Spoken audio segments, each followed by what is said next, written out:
Good morning. आज हम बच्चों भारत के राष्ट्रीय प्रतीक के बारे में पढ़ेंगे। Yes sir. तो चलो ये ब्लैक बोर्ड में लिखे। एक बच्चा आ जाओ आगे।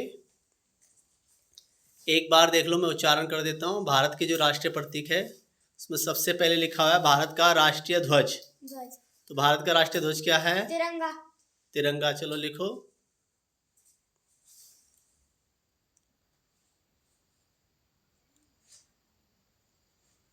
वहां से दिक्कत हो रही लिखने में तो बीच से लिख सकते हो।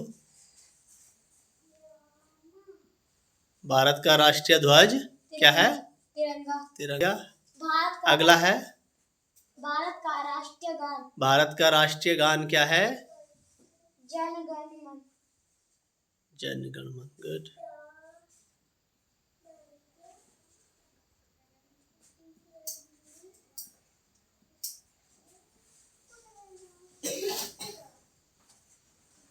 अगला क्वेश्चन है भारत का राष्ट्रीय गीत क्या है? बच्चों बताओ, भारत का राष्ट्रीय गीत। वंदे मातरम। हाँ, एक साथ बोलो, वंदे मातरम।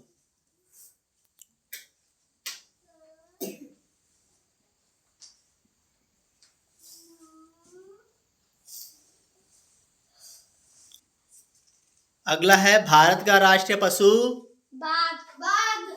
एक साथ बोलो, भारत का राष्ट्रीय पशु। बाघ।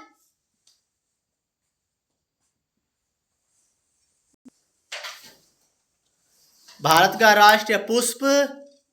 कमल।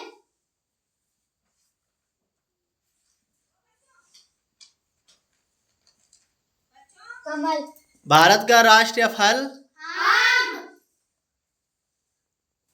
आम। भारत का राष्ट्रीय पक्षी। मोर।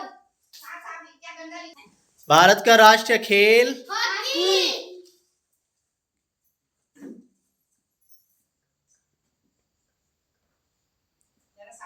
हॉकी। भारत की राष्ट्रीय नदी। गंगा। गंगा। गंगा नदी भारत की राष्ट्रीय नदी है। अगला क्वेश्चन है भारत का राष्ट्रीय वृक्ष क्या है? बरगद। बरगद का पेड़, जिसे हम वट वृक्ष का पेड़ भी कहते हैं, है ना। बरगद का पेड़ भारत का राष्ट्रीय वृक्ष है। और भारत का राष्ट्रीय चिन्ह अशोक स्तंभ। क्या है? अशोक स्तंभ। भारत का राष्ट्रीय ध्वज तिरंगा। भारत का राष्ट्रीय गान जन गण मन। भारत का राष्ट्रीय गीत वंदे मातरम। भारत का राष्ट्रीय पशु बाघ। भारत का राष्ट्रीय पुष्प कमल। भारत का राष्ट्रीय फल आम। भारत का राष्ट्रीय पक्षी मोर। भारत का राष्ट्रीय खेल हॉकी। भारत की राष्ट्रीय नदी गंगा। भारत का राष्ट्रीय वृक्ष बरगद। भारत का राष्ट्रीय चिन्ह अशोक स्तंभ। अशोक स्तंभ। गुड।